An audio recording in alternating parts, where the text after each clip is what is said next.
అందరికీ నమస్కారం అండి. మన రెస్పెక్ట్ ఎడ్యుకేషన్ ఛానల్ కి స్వాగతం, సుస్వాగతం.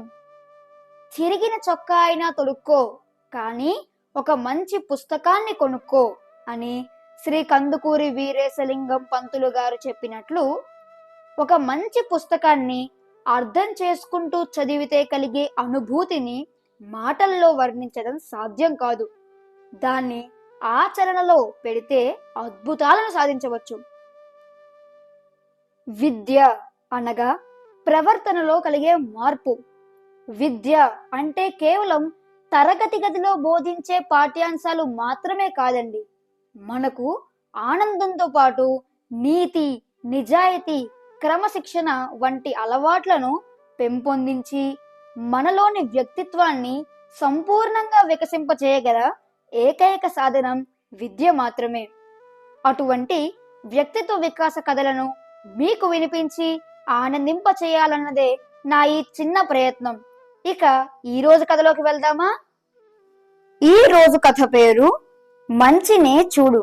ఇక కథలోకి వెళితే, ఒక చోట ఆధ్యాత్మిక ప్రసంగం జరుగుతోంది. వక్త నిలబడి ధర్మోపదేశం చేస్తున్నాడు.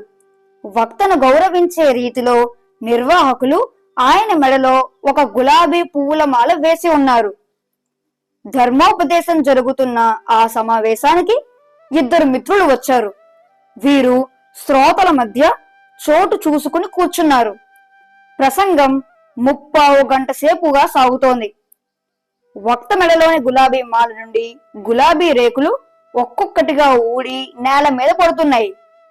ఇదంతా చూస్తున్న ఇద్దరు మిత్రులలో ఒకడు తన మిత్రుడితో, ఇలా చూడు, ఇంకా కొద్దిసేపట్లో వక్త మెడలో ఉన్న గులాబీ మాలలోని గులాబీ రేకులన్నీ ఊడి కింద పడిపోయి కేవలం నార మాత్రమే బోసిగా ఆయన మెడలో మిగిలి ఉంటుంది అన్నాడు పరిహాస ధోరణిలో.